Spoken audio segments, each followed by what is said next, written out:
I am Geoff Hudson-Searle. I know Susanna through mutual connections at the Institute of Directors. We met through an associate. I'm a 30-year executive director. I've worked internationally in 160 different countries. I've worked C-suite, I've launched companies all over the world, company turnarounds. I've taken companies from startup to PLC in the stock market, and I've also been a heavily CEO, CCO, CMO, global and international. Now I run my own business. I'm a non-executive director for Push Technology. I'm working on building a digital bank at the moment.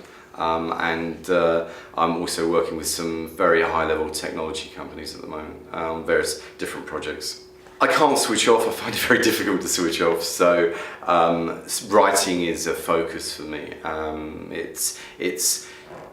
Writing for me is totally inspirational because it encapsulates experiences, it encapsulates ideas, it encapsulates real life experiences. And one of the things that we're missing in today's world is more real life experiences. So I feel that the fact that I'm able to write is able to help people transfer wisdom, knowledge, and hopefully instill the message. And I think that we need to do more of that, and I think that I will continue writing until I feel that there is a point where my message is no longer valid. I blog all the time. I've written 450 blogs in the last 4 or 5 years. I have a blog site that does that. So and the business I run a business called IBEM, which is International Business and Executive Management, and yeah, we do have a resource page which concentrates on, you know, white papers, detailed discussions, blogs, books. So yeah, I've published 3 books so far. So the first book was Freedom After the Sharks. It was successful. Amazon, I think we've got 41 reviews, positive reviews on Amazon at the moment. Meaningful Conversations has done really well. Different genre. So you know, what I've got is I've got a fiction and a non-fiction. And then the third book, which is Journeys to Success, Volume 9.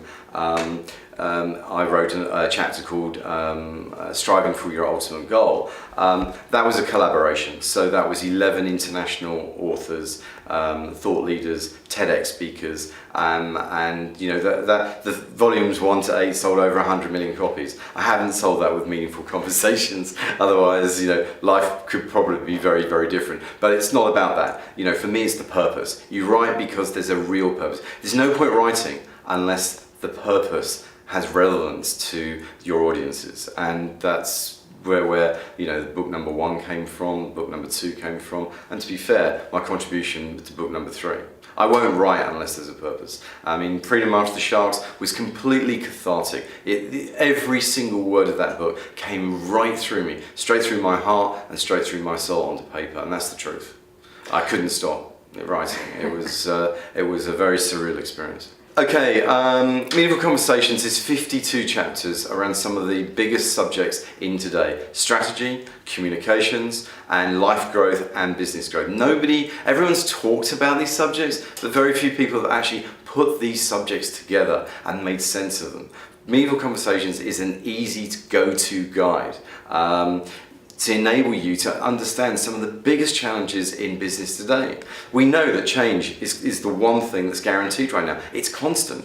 How do you deal with that? How do you overcome adversity? How do you overcome challenges? How do you stay resilient? How do you stay strong through these areas of change? In everything we do, in behaviors, in the way we treat each other, you know, the way we communicate with each other, or do we communicate with each other, or do we communicate with technology first?